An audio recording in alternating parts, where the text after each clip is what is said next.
When's the last time you hopped on an airplane? It could be 2 weeks, or for some, 2 years ago. Each day, about 45,000 flights take off across the U.S., transporting close to 3 million people.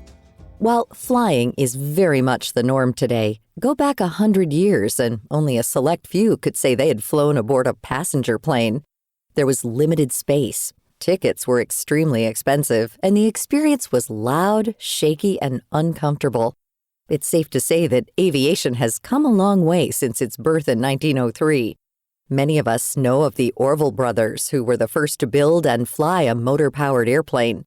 For this pair, flying felt a lot like riding a wild wooden roller coaster with little padding and protection. While history celebrates big names like the Wright brothers and Amelia Earhart, it's also glossed over several others. One lesser-known story is that of Bessie Coleman, who in 1922 became the first African-American woman to ever take flight. Many people in America had never even seen a plane. So that's the era that these people were flying around and then doing stunts. I mean, she actually went to Europe twice. She got her license and then she came back and then she realized she had to be more than a barnstormer. She had to really learn how to do stunts. And so she went back to Europe and got some of the best stunt pilots in the world at that time to teach her how to do stunts. And it worked. That's Tanya Hart, who's part of Flying Free Films, which is a co-producer of the limited series podcast Invisible Eagles, Bessie Coleman.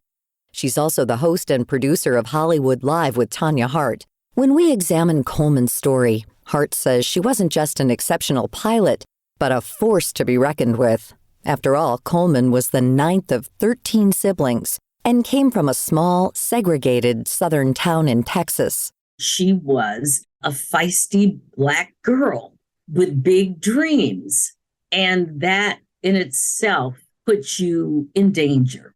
She eventually has to leave Texas, and she goes to Chicago, where life is very, very different in Chicago for her. Because again, keep in mind, a part of the big migration from the South to the North was through Chicago for African Americans at that time.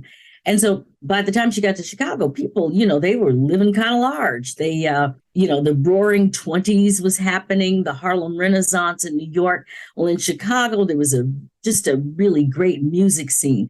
She went there and she was like, oh, I have found my world. People like her, like the people she wanted to be. In Chicago, Coleman discovered more opportunities, but still wasn't able to pursue her love of aviation. So she dreamed big and moved to France, where she was able to obtain her pilot's license. Even though she found success in Europe as a performing stunt pilot, her heart was still back home in America. She became very, very popular in Europe. So when she comes back, she has to deal with what America really is, which is one of the reasons she went back to France, because she was like, oh, I got to go back to Europe. First of all, I need to learn how to do stunts, but the pressure of being in America at that time was a little bit much for her. In the U.S., it was the height of white supremacy and Jim Crow, a time when hate, discrimination, and violence spread wide and far. So lynchings began, riots began. Ironically, the same week that Bessie Coleman got her license in France was like 15 days after the massacre in Oklahoma. Hart is referring to the 1921 Tulsa massacre that took place in Tulsa, Oklahoma. In the summer of 1921, Greenwood, which was an affluent, predominantly Black neighborhood, was looted and burned by white rioters. In a 24-hour span, 35 city blocks were torched, and historians today estimate that as many as 300 people died. And this wasn't an isolated incident. Across the U.S., millions of African Americans feared for their lives and faced countless barriers. Even today, this discrimination and bias plays an effect on how people in history are remembered. Hart highlights the differences in coverage and funding between Amelia Earhart and Bessie Coleman. Bessie Coleman got her license, I believe it was 2 years before Amelia Earhart. And then, of course, Amelia became the aviatrix darling of the world. She had more funding. That always makes a big difference because keep in mind, Bessie had to, after all of this fame and somewhat of a fortune, Bessie still had to scrap to get her own plane. We're talking, she had to scrape together money and scrap together over this just to get a plane that was really old and dilapidated and just out of sorts, but it was her plane. Amelia Earhart didn't have to do all of that. She got her license and she got sponsorship, she got planes, she got press from all over the world. But for Coleman, this coverage by the U.S. press was biased. Bessie was getting press, but it was only from the black press. White press was not interested in Bessie at first. Eventually, when she went to Europe, that's where she got all of the press from. The white press was in Europe, very little from here. So when you put all of that together, that's why people know who Amelia Earhart is, and they don't know who Bessie Coleman is. Just that simple. It's a matter of, promotion and press and being in the history books versus not being in the history books. This is American history. You've got a woman who was the first female to get an international pilot's license, period. And you're not going to talk about that?